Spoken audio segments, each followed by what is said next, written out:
Good morning family welcome back to my channel. आज की आरो एक नतून ब्लग निये चले एसेछि। एखन आछि आमि रान्नाघरे और डाले फोड़न दिচ্ছি। आज के ना एकदम पातला करे मसुर डाल बानाচ্ছি और पेঁয়াজ और शुकनो लंका फोड़न दिए और किछु देबो ना, नुन हलुद नर्माली जेटा देওয়া হয় আর কিছু না, ঠিক আছে। তো ডালটা ফোড়ন দিয়ে না স্টিলের হাঁড়িতে আমি ঢেলে ফেলেছি, ঢেলে ওটাকে ওভেনে বসিয়ে দিয়েছি। যে কোনো ডাল না যখন ফোড়ন দেবে, ফোড়ন দেওয়ার পরে যদি একটু ফোটাও 5-7 মিনিট গ্যাসটা স্লো করে যদি ফোটাও নয়, তাতে ডালের টেস্ট না আরও ভালো আসে, মানে ডালটা একটু ঘন হয়ে যায় তো আরও টেস্ট লাগে। আর এখন হচ্ছে ডালের বড়া ভাজছি। এটা হচ্ছে খেসার ডাল, আর খেসার ডাল না মানে আগে পাওয়া যেত না আমাদের এখানে, জানো তো, এখন পাওয়া যাচ্ছে, যার জন্য ঘন ঘনই খাওয়া হচ্ছে।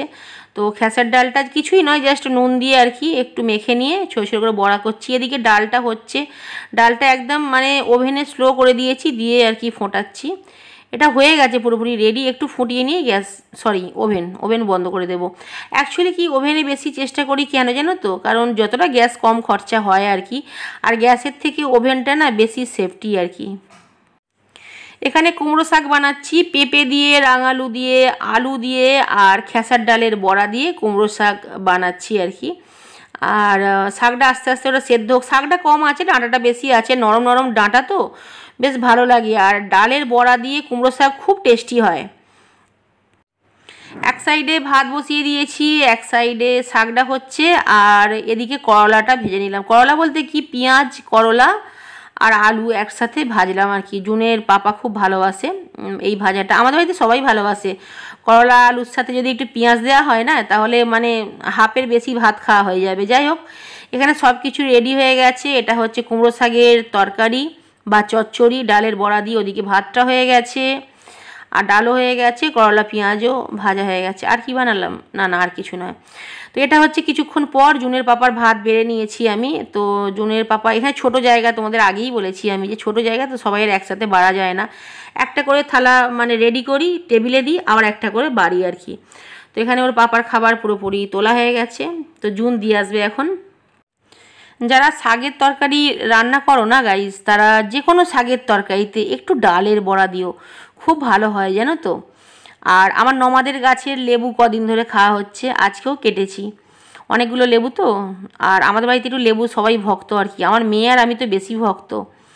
তো জুন ওর পাপার থালাটা নিয়ে যাবে, ও না এক হাতে থালা ধরে এক হাতে বাটি ধরছিল। আমি বললাম পড়ে যাবি, কারণ আমাদের মানে ঘরের যে মেজেটা না, মেজেটা খুব স্লিপ খায় জানো তো, ওই জন্য বললাম একটা করে নিয়ে যায়, নাহলে বাস দুম ফটাস। যাই হোক, ওর পাপাকে খেতে দেওয়া হয়েছে আর আমি বসে আছি পাশে।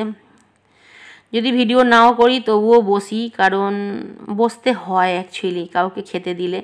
আর যখন খুব সমস্যা হয় মানে শরীরে আর কি, কোমরে বা পায়ে সমস্যা হয়, তখন যাকে খেতে দিয়েছি তাকে বলে ওখান থেকে উঠে যাই, কারণ একা একা খেতে তো সবাই ভালো লাগে না, আর ওটা দেখতেও খারাপ লাগে। যাই হোক, এখন যাকে খেতে দিয়েছি সে অন্যমনস্ক হয়ে আছে, সে তাকায় না, যে খেতে দিয়েছে তার দিকে তাকায় না, তো বাইরের সিনারি দেখছে আর কি। যাই হোক, আজকেও কিন্তু প্রত্যেকটা রান্না খুব ভালো হয়েছে।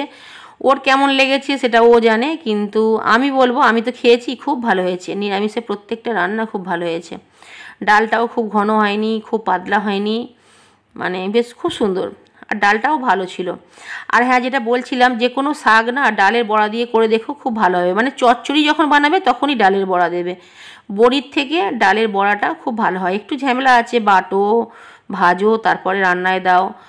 যদি সময় কম থাকে তাহলে বড়ি দিয়ে চালিয়ে দিও, আর যদি দেখো হাতে সময় আছে তখন একটু বড়া বানিয়ে দিও। তেলা কচু শাক, কলমি শাক, লাউ শাক, কুমড়ো শাক, পালং শাক, সব শাকে কিন্তু বড়া খুব ভালো যায়। তো আমি একটুখানি আজকে ভিডিও করেছি, খাবার ভিডিও করে আমি উঠে গিয়েছিলাম। আর জুনও পাশে খেতে বসবে আর কি এক্ষুনি। জুনের খাবার বেড়ে এসেছি আর জুন খাবারটাও নিয়ে আসছে। আর জুন বলল যে, আমি জুনকে বলে দিয়ে গেলাম, এই যে জুন থালা নিয়ে চলে এসেছে। জুনকে বলে গেলাম যে পাপা যেন ডাল আর তরকারি যেন পুরোটাই কমপ্লিট করে, তো ওটা তোমার দায়িত্ব, তুমি দেখো। তো এটা হচ্ছে আজকে রাত্রে। আমার আজকে শরীর প্রচণ্ড পরিমাণে খারাপ ছিল। আর খারাপ মানে হঠাৎই জ্বর উঠেছিল, সন্ধ্যার সময় খুব জ্বর উঠেছিল। আমার তো একটুতেই জ্বর উঠে যায়, খুব তাড়াতাড়ি আমার ঠান্ডা লেগে যায়। এখন মনে হচ্ছে 9:30 কি 10টা হয়তো বাজে। আর এই সময়টা আমি আমার ঘরেই ছিলাম, মানে প্রচণ্ড পরিমাণে আমার শরীর খারাপ ছিল।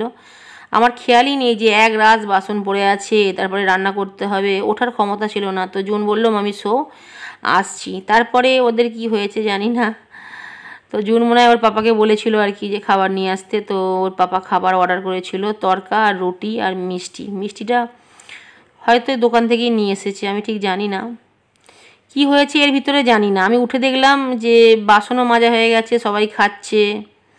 সরি, উঠে দেখিনি আমি ভিডিওতে দেখলাম, ভুল বললাম। আমি ভিডিও এডিট করার সময় দেখলাম যে জুন ভিডিও করেছে, এখানে একজন বসে আছে হাঁ করে। আর আমাকে জুনের পাপাই খাবারটা দিয়ে এসেছিলো ঘরেতে, তো তখন ভিডিও করেনে। আমার শরীর মানে প্রচণ্ড পরিমাণে খারাপ ছিল, আমি বসেছিলাম উঠে। তো ওর পাপা যখন খাবারটা দিল আর কি, তো জুন প্লেটের একটু ভিডিও করছে যে মামি কেমন লাগছে, খুব ভালো ছিল তরকাটা। তো থ্যাংক ইউ হরে কৃষ্ণ। তো জুন এখানে অনেক কিছু বলছিল যে মামিকে আজকে মানে একদম রেস্ট দিয়েছি, এবেলা মামির জ্বর হয়েছিল। আমাকে লুকিয়ে করছিল তো পুরো ব্যাপারটা, ওই জন্য একটু লজ্জা পাচ্ছিল আর কি, যে বলে ফেললাম মামির সামনে। আমি উঠে দেখলাম বেসিনের সব বাসন মাজা হয়ে গেছে, সোফা পরিষ্কার হয়ে গেছে। তো তিনজনে মিলে ভাগ করে করেছে নাকি, সেটা আমাকে জুন পরে বলল।